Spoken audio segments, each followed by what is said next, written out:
Next up on the Cosmic News Network, First Contact with Joshua Pert. Good morning, Earthlings. Good. How you doing today? Good. How you doing today? Welcome to First Contact Radio. Welcome to First Contact Radio. To talk about all these things I'm talking about is because in life, everything is energy. Every single thing that's out there. Yo, it's First Contact with Joshua Poet. He's the man on the mic, just in case you didn't know it. Covering news from all around the globe, from the weather and space to UFOs. He'll talk politics and make you open your eyes. Conspiracy theories and government lies. They'll dig it all up and try to find the proof. Cause it's time to demand the truth. It's time. First Contact Radio. We have time to demand the truth. It's time. First Contact Radio. We have arrived. It's time. First Contact Radio. It's time to demand First the Contact truth. Radio. We have arrived. First Contact. Good morning, Earthlings. How you doing today? Welcome to First Contact Radio. I'm glad you could be here today. We've made it to the middle of the week. Today is the 3rd of September. 3rd of September 2014. Can you believe it's September already? This year is just cruised on by. Okay, so today, here's what we've got. Our moon signs. We've got Sagittarius turning into Capricorn. Let's look at the time when that takes place, 5:15 p.m. So, during the course of today, up till 1 o'clock, because at 1 o'clock right here we see a VC, which stands for void of course. That means Sagittarius is going to kind of run through its paces, and around 1 o'clock it starts to make this transition where it's not really in any sign, and about 5:15 p.m. it's going to be completely then in the sign of Capricorn. So kind of have that like 1 to 5 period of time, 4 hours where it's in that void, it's in the period of just let that part of the afternoon just kind of move on, keep yourself busy with some things, but don't really get so caught up in any sort of lull that may occur during that period of time. Okay, let's see here, Sagittarius, we've just come out of there. It's a fire sign. So we've had these ideas that we've been developing in our minds, all of this creativity, this fire around us. The truth seeker, Sagittarius. At 11 o'clock, 10:11, the sun and Pluto are going to be in an aspect right here, a triangle, trine. A trine is a nice good positive energy between these two signs, so it shows that the sun sign, which is Virgo, the Hermit is the tarot card holding the lantern up high for others to see. Virgo is holding that lantern up, and it's a nice positive aspect with Pluto, which is deep transformation. So there's some good transformative energies taking place within ourselves, and since it involves the sun sign Virgo, which is all about helping, which is about shining the light for others to see, teaching, healing. I think there's good things to learn about ourselves as the morning learns on. Okay? This morning continues on, so let's just see what this is. But nice good trine between Pluto, that deep transformative energy.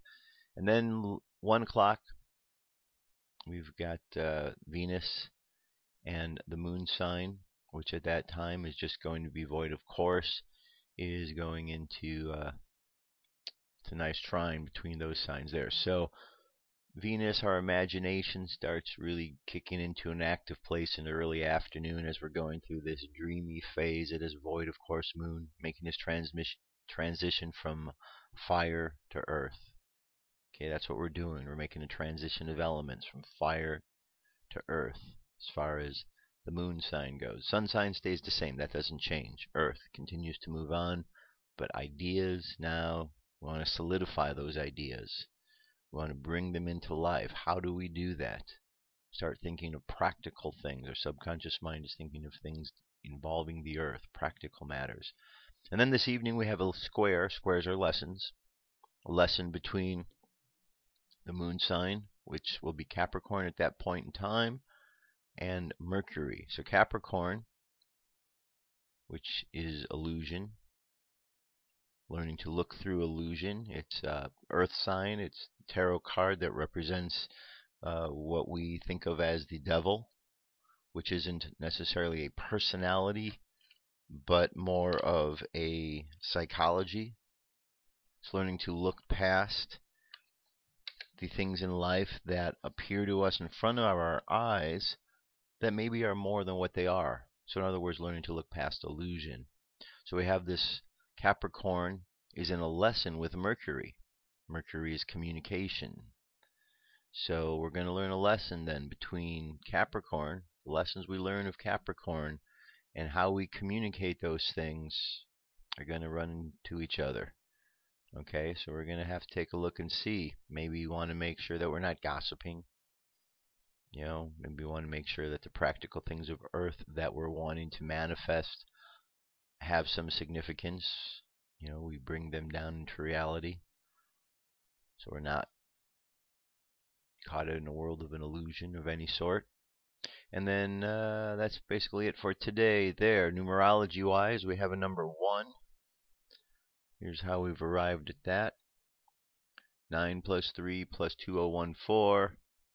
That's the 19, which is a 10. 1 plus 9. And the 1 plus 0 is 1. So today numerology is a 1. And again, this is all based upon the Gregorian calendar. Okay? The Gregorian calendar is the calendar that we use. It's a calendar that, since we're all using it, we're all in some sort of agreement that this is the time that we're going to operate under. So when we're doing activities on a daily basis, we're basing them all upon this particular system of time that we are all following. And so therefore we use that as our pattern when we're looking at numerology and the other things. Our astrology, we look into it in that regards as well. Okay, so today's number 1 day. Number 1 day is all about focus. It's the beginning. We have numbers. We have energies that recycle over and over and over again. We use numbers and pictures to represent energies that are out in the world. So the number 1 represents a new beginning. On the tarot card, it's the magician who's focusing his energy. In the Mayan calendar, it's the magnetic tone, which is magnetizing everything to it. So ones are all about unity, and the tree of life up at the top of the tree. Right here, the number 1. Crown. Okay. So our numerology number 1 is right up here with the crown. Also, if we want to look at the tarot card, the magician is the number 1. It's all about focus. Our moon sign for today right now is Sagittarius, which is this one here, and we're changing over here to Capricorn as day moves on. And our sun sign over here, Virgo. Okay, let's take a little bit look today. How about if we look at Capricorn? Because that's the one, that's the moon sign that we're going to be dealing with. And we want to learn and understand what this is so we can avoid whatever it is that needs to be avoided. Okay, so this card represents number 15, Capricorn. This is where we're at for our moon sign. And this tarot card is represented by the picture or the card of the devil. So you have 3 characters in this card. You have a male, which represents the conscious mind, a female, which represents the unconscious mind, and the devil character. Now, there's a lot of darkness around here, so you don't really see things clearly. If you think in contrast to the card of the lovers, let me go back and show you that one as well. That way we can make a comparison here. Okay, here's the card of the devil. See the 3 characters. Here's the card of the lovers.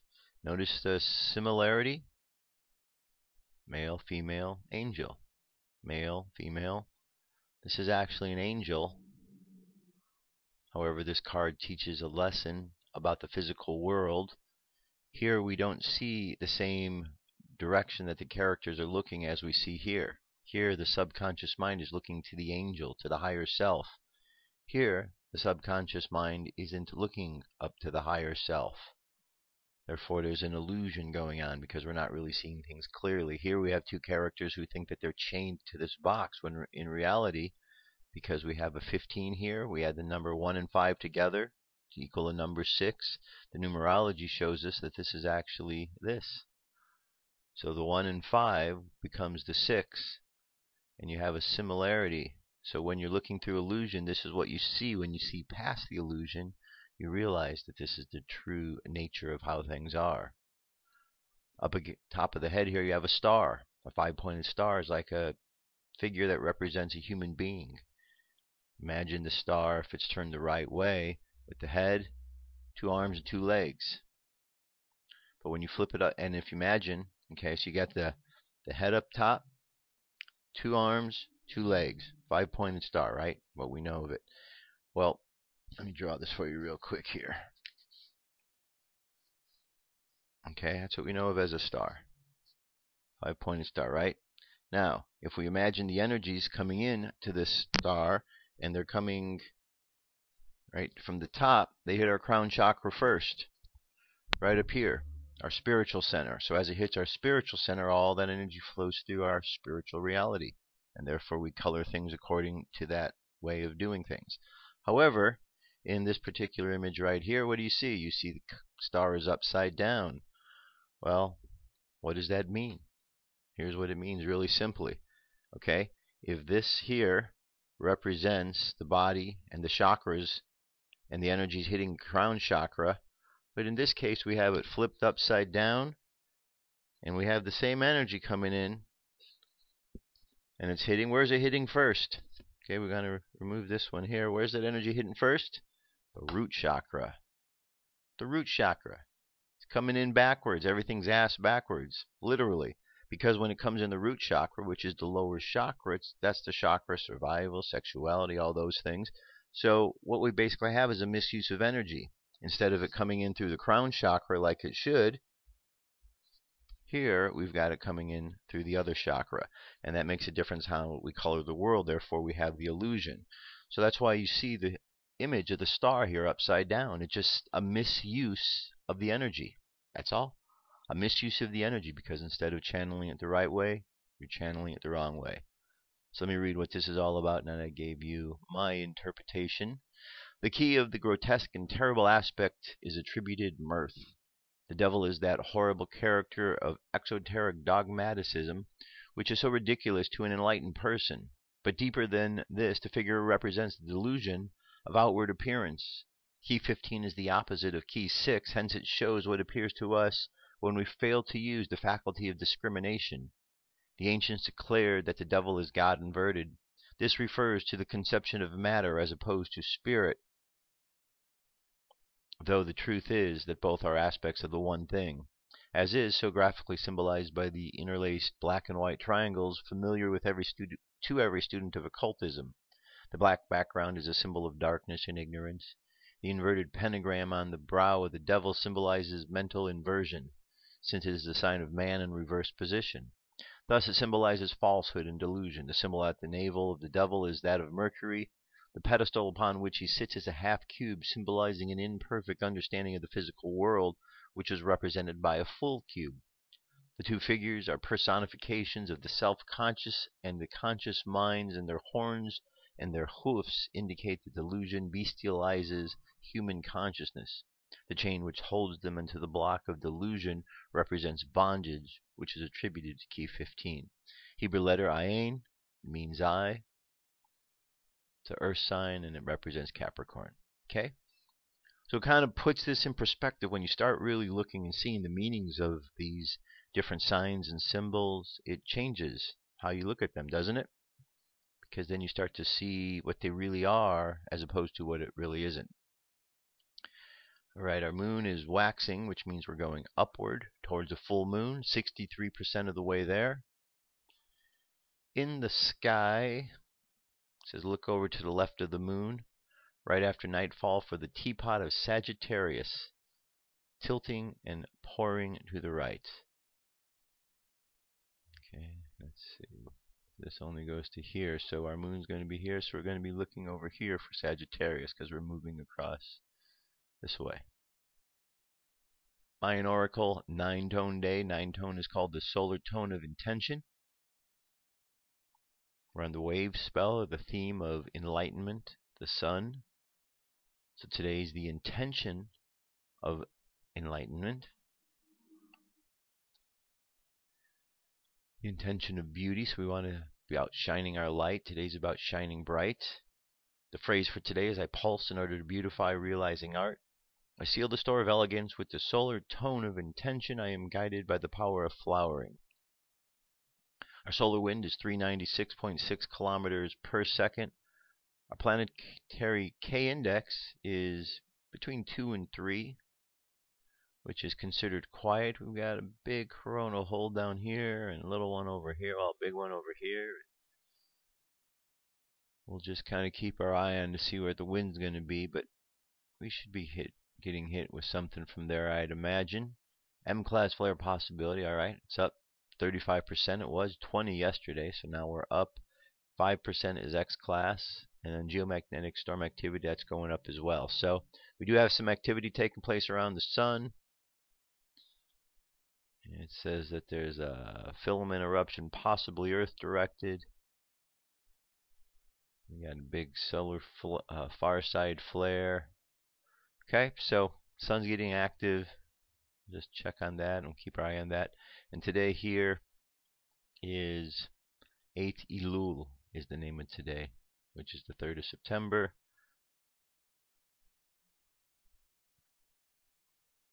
And daily thought. Soul-body bonding. The human mind despises the body that houses it, but the soul has only love. The mind would soar to the heavens, but the body that chains it to the earth. The mind would be consumed in divine oneness, but for the body's delusion of otherness, as though it had made it itself. But the soul sees only God. In the very delusion of otherness, in that madness of the human ego, even there the soul sees only God. For she says, this too is truth. This is a reflection of the essence of all things, of that which truly has neither beginning nor cause. And so she embraces the bonds of the body, works with the body, transforms the body until the body too sees only God. All right, very good. So that's gets us started. That's our cosmic weather for today. It's really interesting when you look at all of the different aspects of what's going on. When you look at the numerology, when you look at the various ways we look at time, doesn't it kind of make a difference? You start to see things from a different perspective because you realize there's many ways to look at things. There's not just a cut and dried method that we're shown. And when we start to see a little bit deeper, we start to realize that there are more things in life to be amazed by. All right, there you go. UFO news is up next. Let's get to it.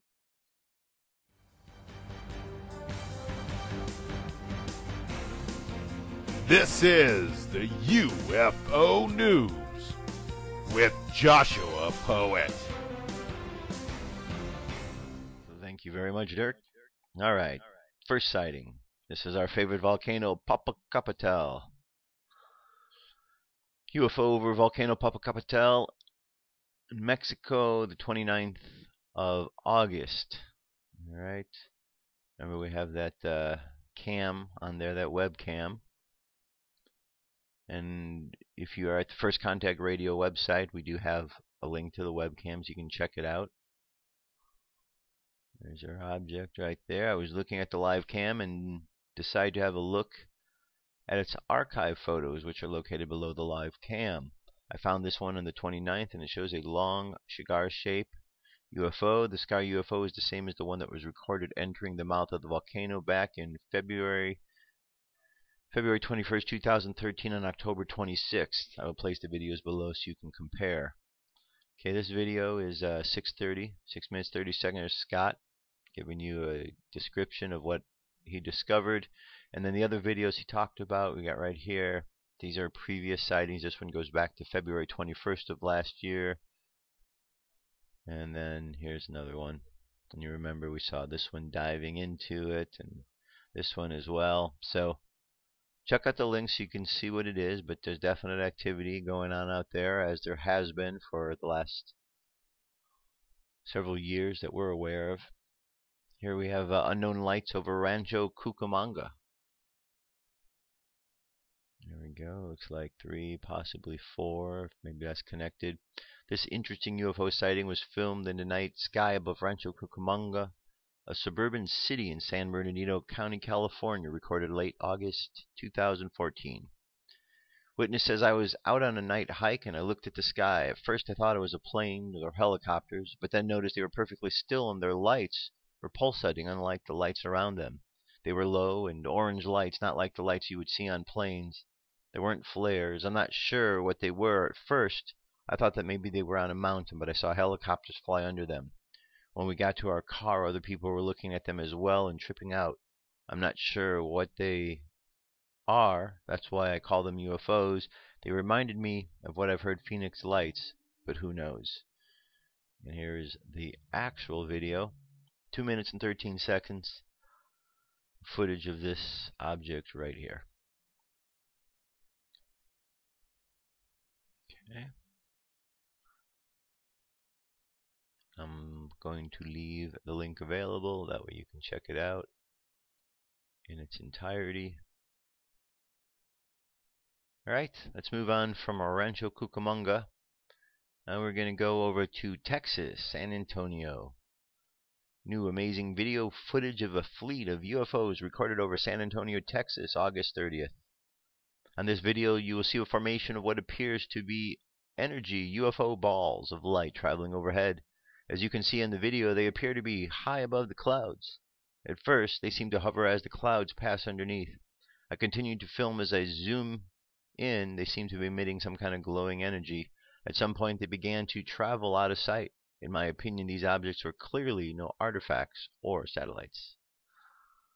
Alright, so links available for you to check it out. Definitely activity going on over San Antonio. I don't believe that's a bird, and if it's a bird, that's one big bird. So let's hope it's not a bird. Alright, that's pretty amazing. Amazing maneuverability and flight pattern going on there, huh? Okay, let's move on from there. This is over Russia. The video that we present today concerns a spectacular sighting which occurred in the city of Kazan, the capital of the Republic of Tartazan, an anonymous republic of the Russian Federation. The last day of the month of July, at about 2200 on the road to Kazan, Mulvyotoya, in the central part of the city, is an unidentified object sighted by Mr. Ramil Golian, who managed to shoot a video. The eyewitness states that the aircraft was bright, moving slowly. At first I thought it was Chinese lantern, but seeing the strange movement I quickly realized that it was not. It could not have been a plane because it was flying too slowly. The witness also has claimed to have seen the lights of the ship's position that were clearly visible but flashed periodically. Do not like the classic aircraft. Watch the video. Alright. There we go.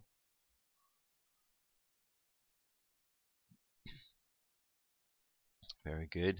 Nice bright lights on this one, huh? Definitely a good shot.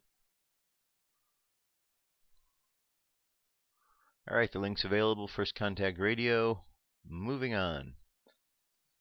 UFO appears to monitor fleet of orbs over a mountain in Sardinia.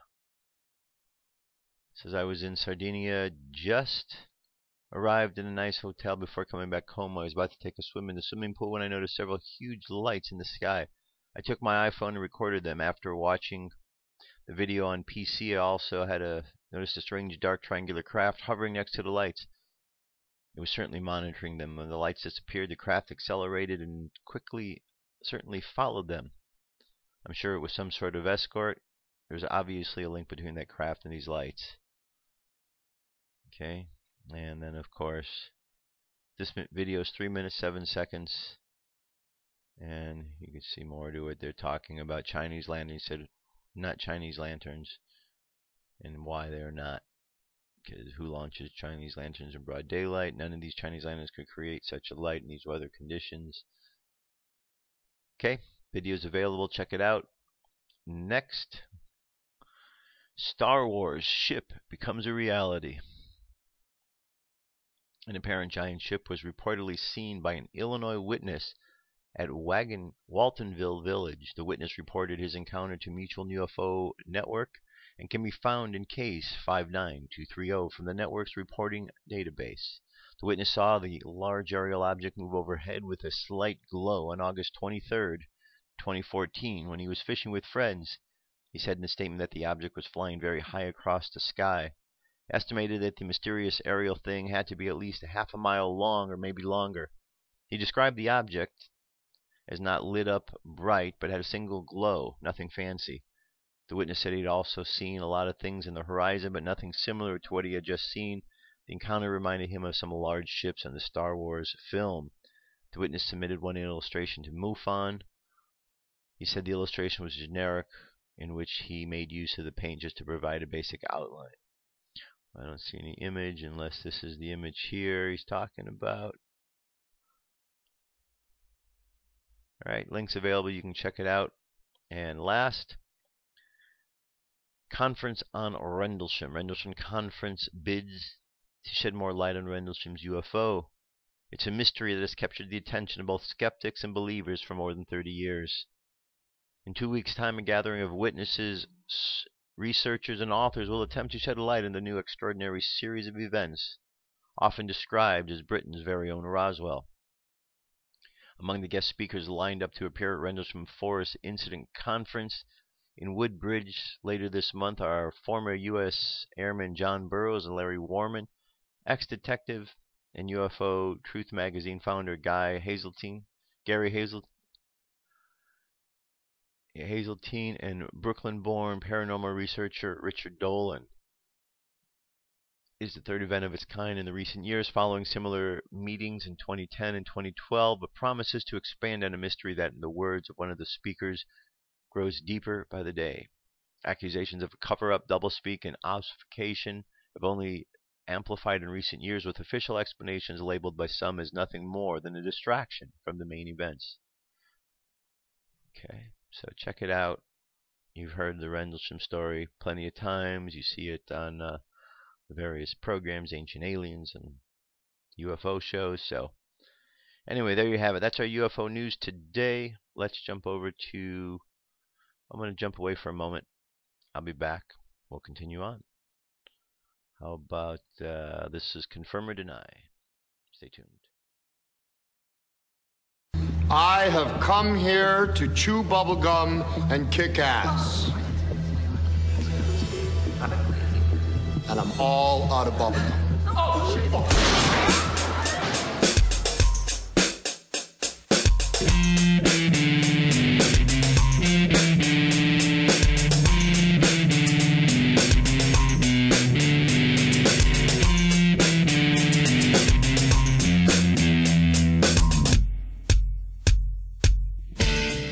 Underground is where they live. Alright, we're going to continue on here. So, there's a lot of mysteries in the world, right? We talk about mysteries all the time, and that's what makes life interesting. On this first story here, before we get into more of Atlantis, this is a whole list of mysteries that still haven't been solved. It says, while Harry Houdini prided himself on leaving audiences from around the world mystified as his illusions and escapes, modern science has revealed how he accomplished many of his spectacles of grandeur. Time doesn't always shed light on unexplained mysteries, though. Consider the 5-ton statues that dot the remote Easter Island in the middle of the Pacific, or the 5,000-year-old coins that have been found buried in the United States. Such oddities continue to baffle modern science as experts continue to date in vain to search for rational explanations to the world's greatest unsolved mysteries, which are confounding as they are exhilarating. And here's some of them. The Moai statues of Easter Island. So back in Easter 72, a Dutch explorer happened upon something strange. He was originally in search of a hypothetical landmass called Terra Australis, thought to exist because at the time they thought that the northern and southern hemispheres should be balanced. The Confederate Treasury. The year was 1865. The American Civil War was drawing to a close. The Union Army marched the final path of victory. However, Confederate Secretary of Treasury George Trenholm made one last effort to preserve the South assets. He liquidated them. While a verifiable fortune in gold, silver, and jewels had been carried by President Jefferson Davis and his men when they abandoned Richmond, Virginia, when they were captured, it was all gone. Popocatepetl. It says, so often a discovery happens to focus us to reimagine what we think we know about humanity.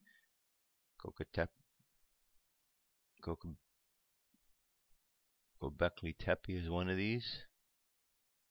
And we go to the Sea Peoples. During the Bronze Age, civilization was progressing at an impressive rate in the Aegean and Mediterranean regions. Kingdoms rose, order was established, technology advanced. Okay. Here we have this wheel. Antikythera mechanism. They're claiming this is part of the oldest computer known to man, built thousands of years ago. The Antikythera mechanism is an incredibly intricate analog computer found in the shipwreck near Greece in the year 1900. It was used to determine the positions of celestial bodies using a mind-boggling complex series of bronze gears. Here we have Oak Island Money Pit. Throughout history, we've never ceased to be enamored with tales of buried treasures, secret inscriptions, and booby traps. But one of the more enduring treasure mysteries of all time is from a tiny island off the coast of Nova Scotia. It's the home to what is formerly known as the Money Pit, an incredibly deep hole of incredibly elaborate construction. Okay, the Voynich manuscript.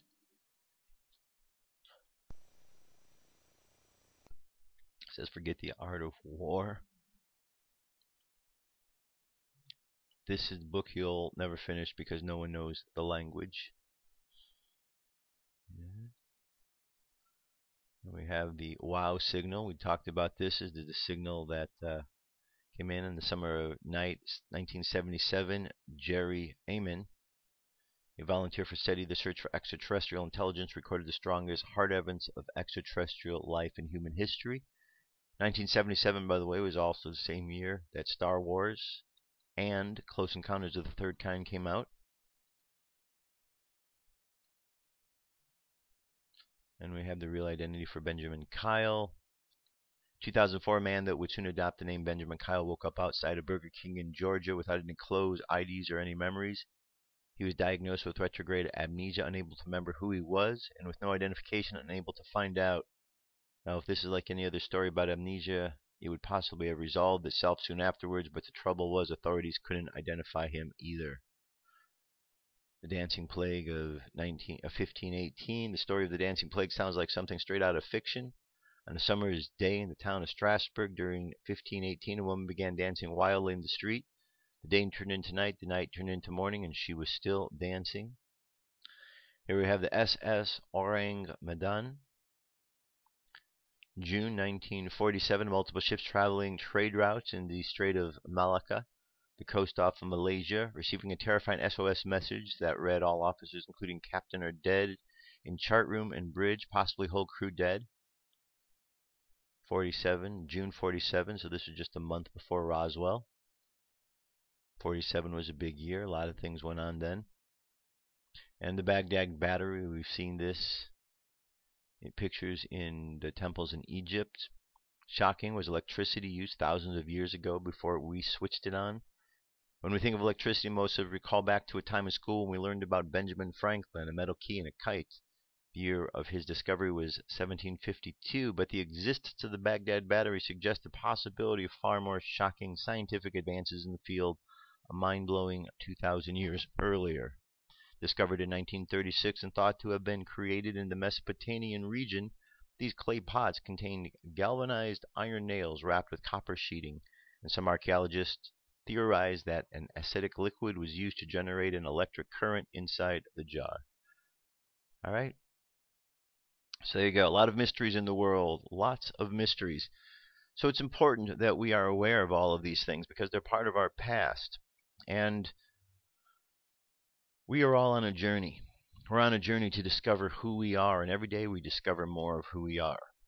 And oftentimes it takes us looking at something from a past to jar our memories, to get us to remember something about who we were, why we came here.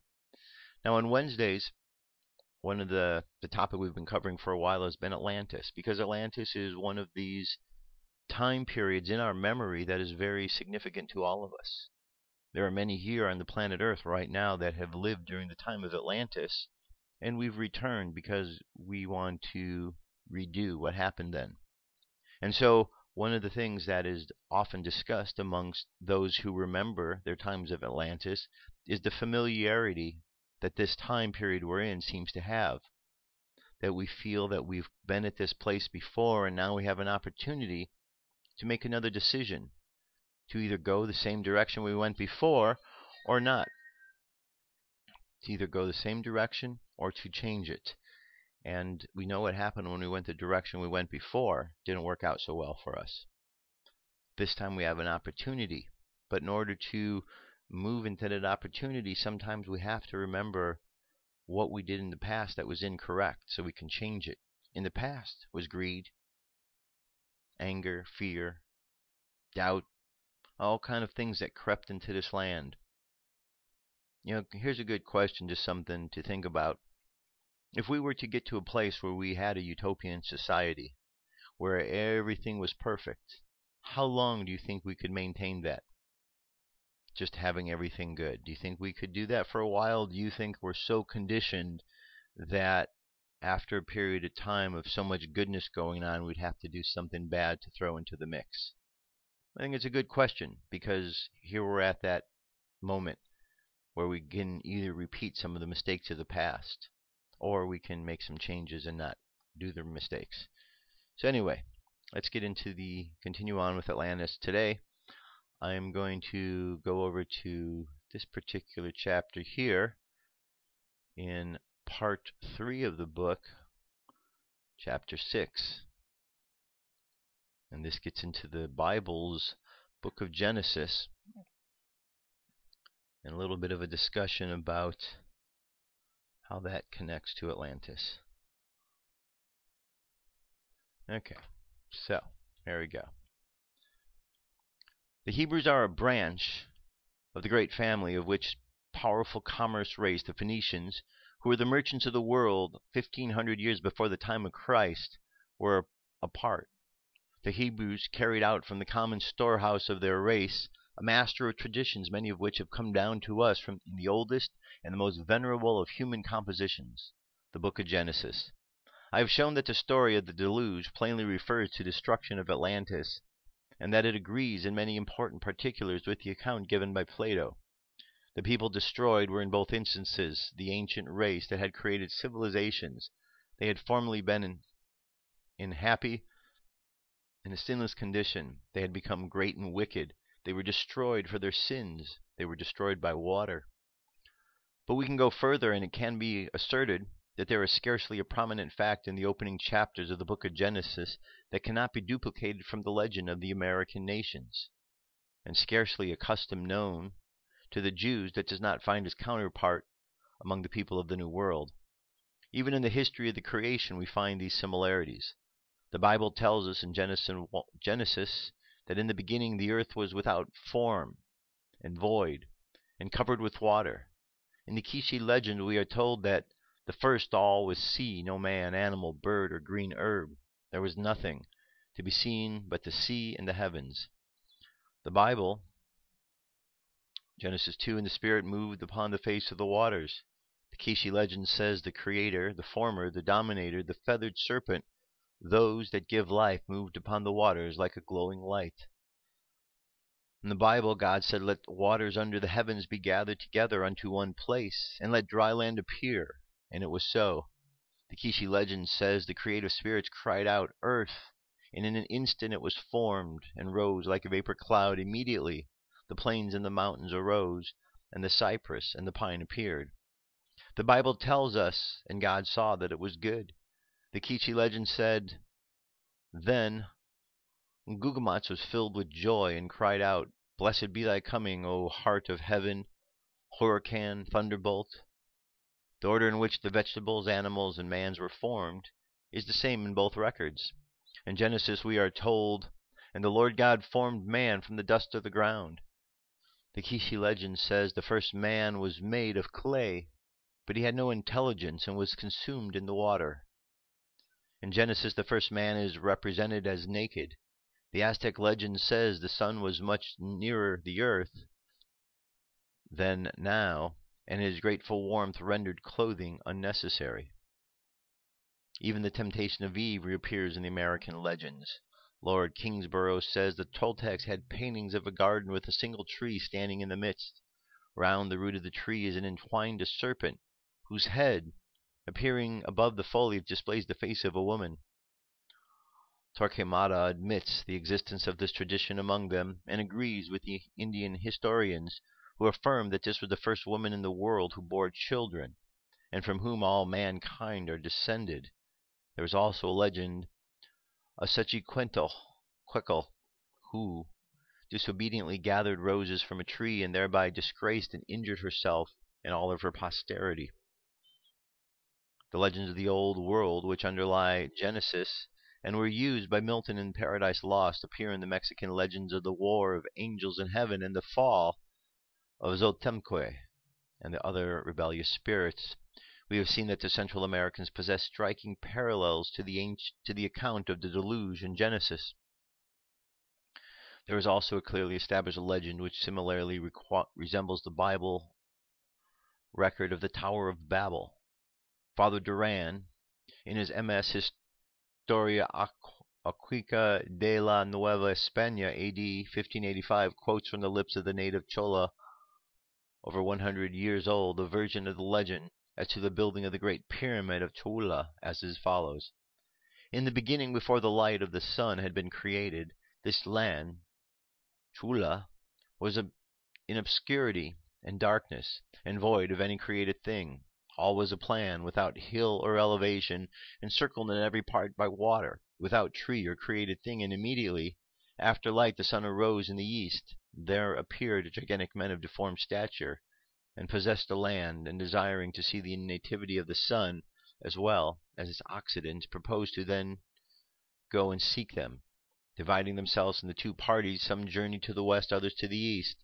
They traveled until the sea cut off their road, whereupon they determined to return to the place from where they started. And arriving at this place, Cholula, not finding the means of reaching the sun, enamored of his light and beauty, they determined to build the tower so high that its summit should reach the sky.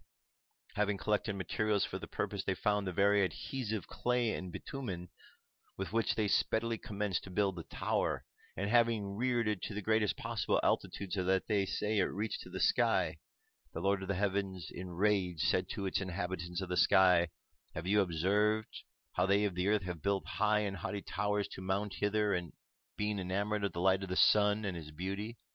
Come and confound them, because it is not right that they of the earth, living in the flesh, should mingle with us." Immediately the inhabitants of the sky sailed forth like flashes of lightning. They destroyed the edifice and divided and scattered its builders to all parts of the earth. One can recognize in this legend the recollection of a ruder race of highly civilized people, for only a highly civilized people would have attempted such vast work.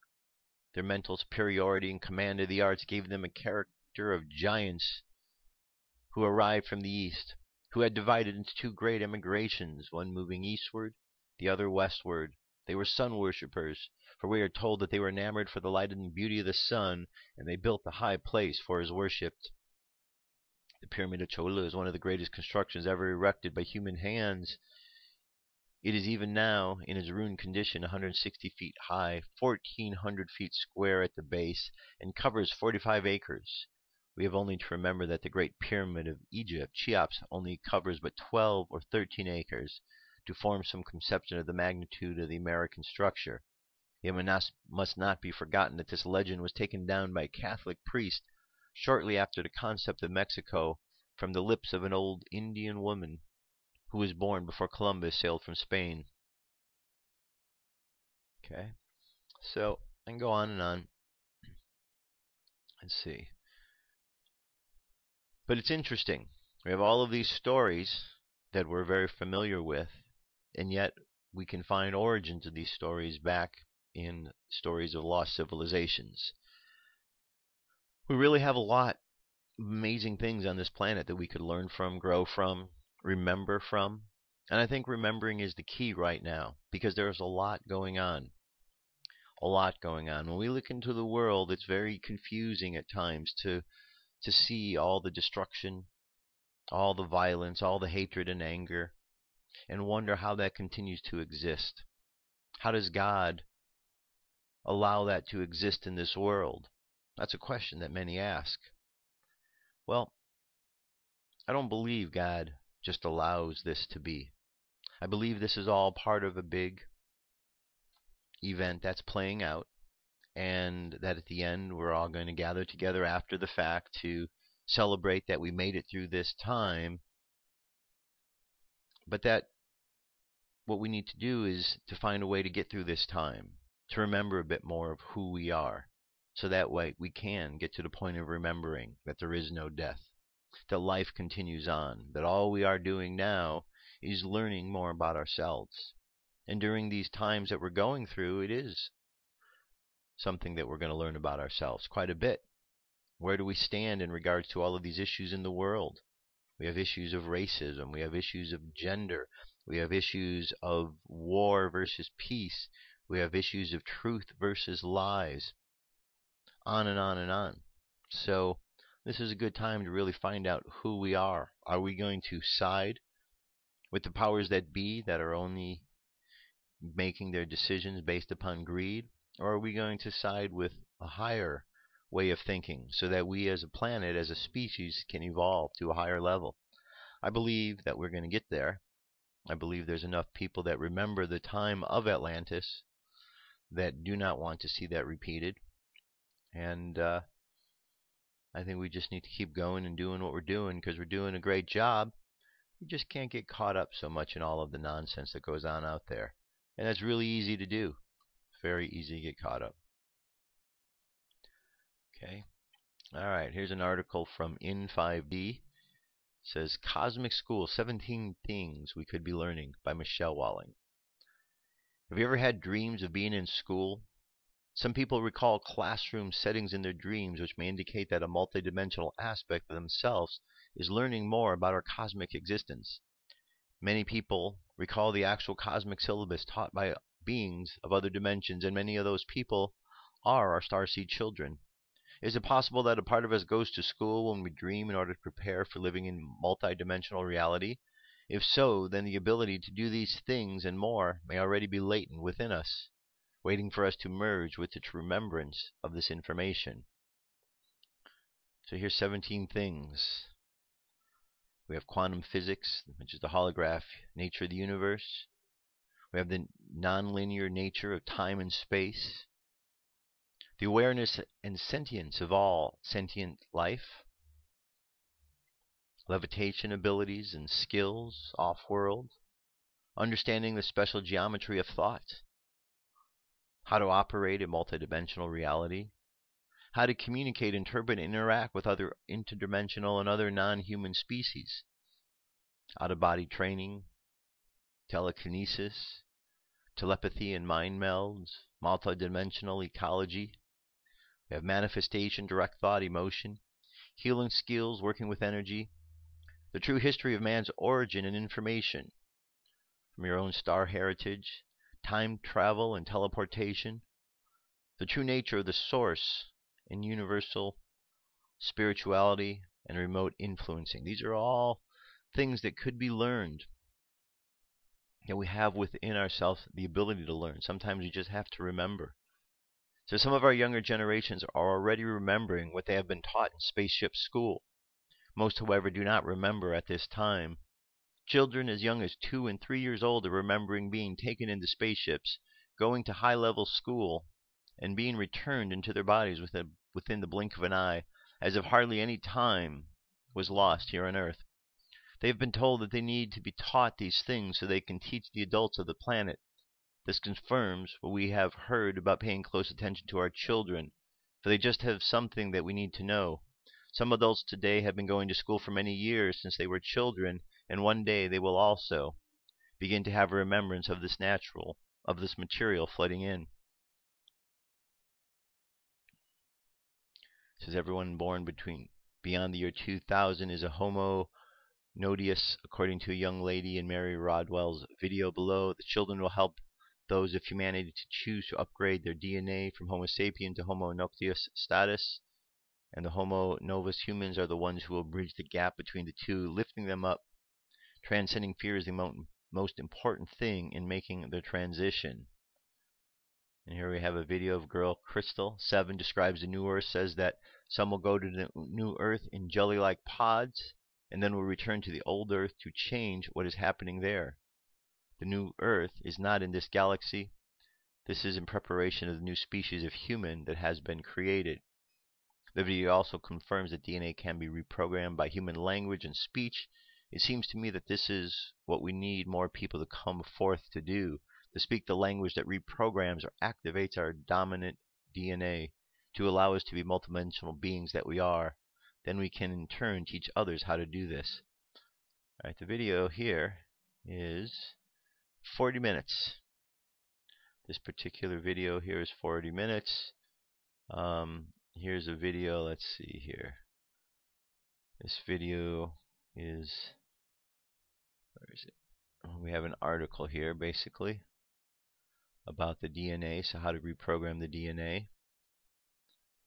So we got the video here with information. We've got this Greg Braden article here by Michelle Welling about DNA. So follow the links, check it out, understand more about this. It says the current school curriculum will no longer be necessary or appropriate, and we will immediately become null and void for those who have this DNA upgrade, and this will cause a split in humanity due to the difference in consciousness. Okay. A term I think we should remember is the separating of the wheat from the chaff. Because we seem to be going through that phase, don't we? There are really a lot of extremes that are being dealt with. We're looking, as a whole, we're looking at situations, but we're coming with completely different answers, different extremes, and they don't even seem to match. So I think we just need to keep moving through life, keep looking at the truths, keep finding out why we keep seeing things differently, and help ourselves to see things better, because we're being fooled in many situations. It's good that we understand about illusion so we can look past illusion, but we're still allowing ourselves to be fooled. I keep wondering how long it's going to be, how many times do the powers that be need to run the same script of deception upon you, and you're going to be fooled. I mean, every day we see people being fooled, good people, and that's what's mind-boggling, that on a daily basis good people are continuously tricked and fooled. We're better than that. We're better than that. Alright, here's a message. It says God message for September 2nd by Karen Dover.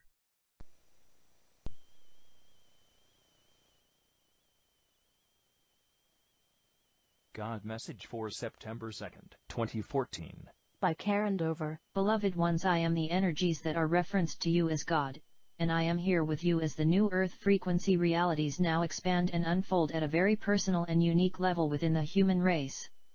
Many of you at this time are now moving into the creation of your dreams, in truth, and as this unfolds may be triggering those around you.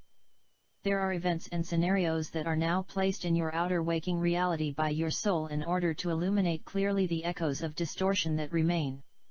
As you raise your frequency and move into full expansion, these echoes will begin to illuminate and then dissolve at increasingly rapid rates.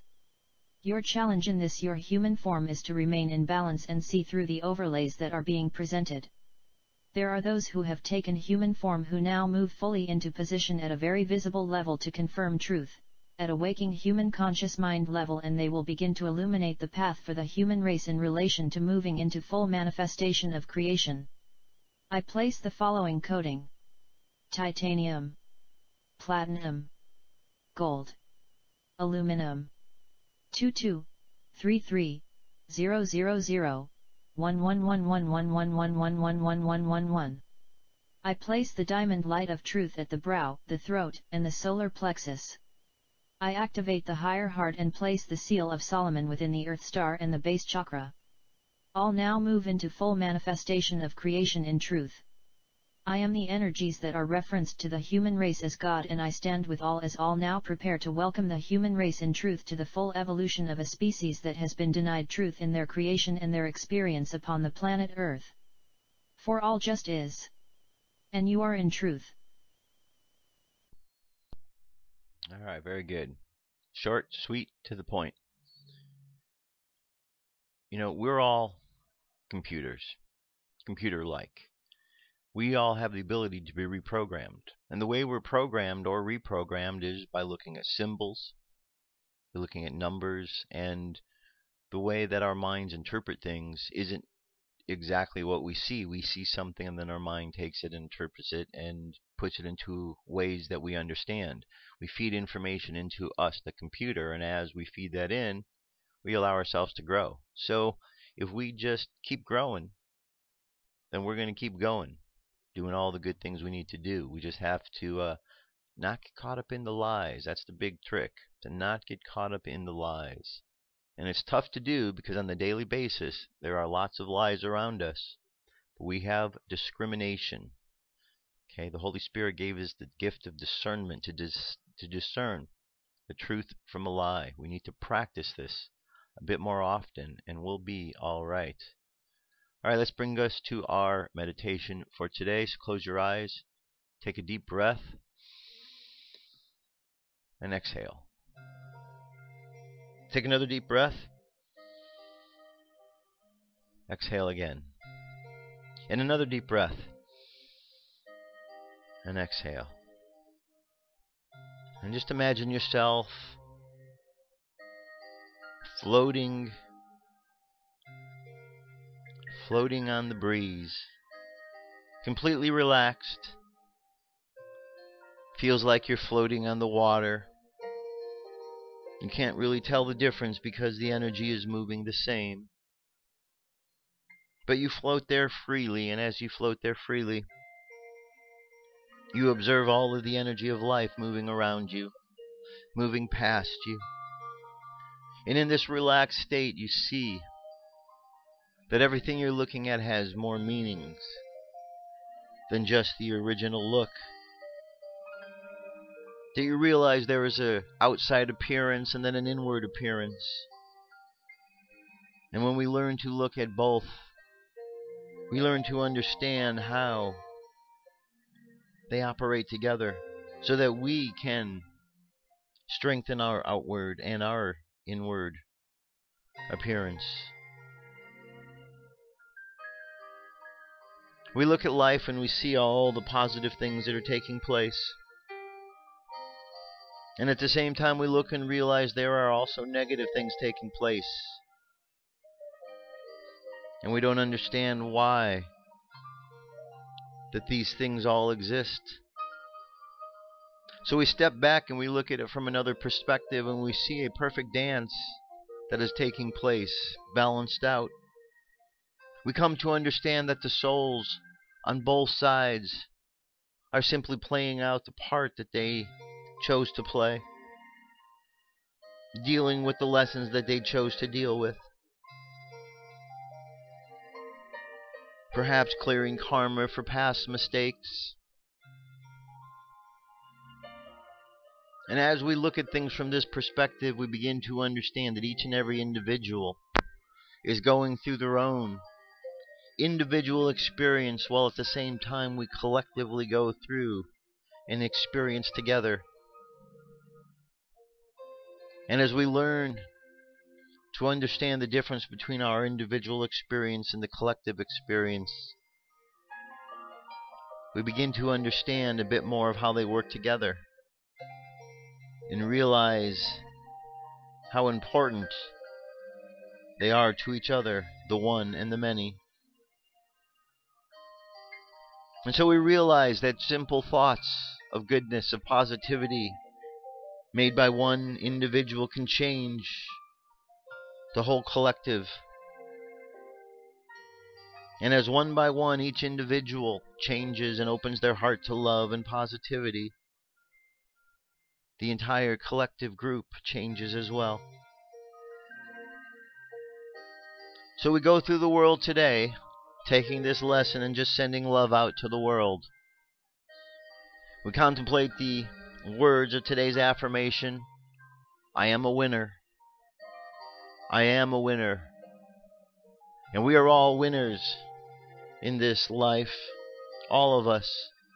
Winners because the great Creator has put us here to participate in this great, wonderful game. To participate in this thing called life. And when we look for all the goodness, we find the goodness. So let's imagine ourselves throughout the day, looking for the goodness in the world, and shining light that it expresses itself even fuller. And as we go through life, when we see some darkness, we just imagine ourselves sending light into the darkness, that darkness is illuminated.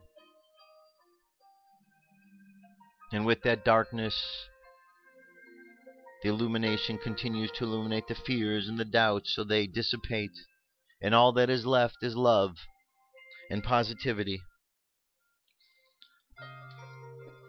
So let your subconscious mind continue on that journey of love and positivity, sending it out into the world, knowing that each and every bit you send out, you make the world a better place.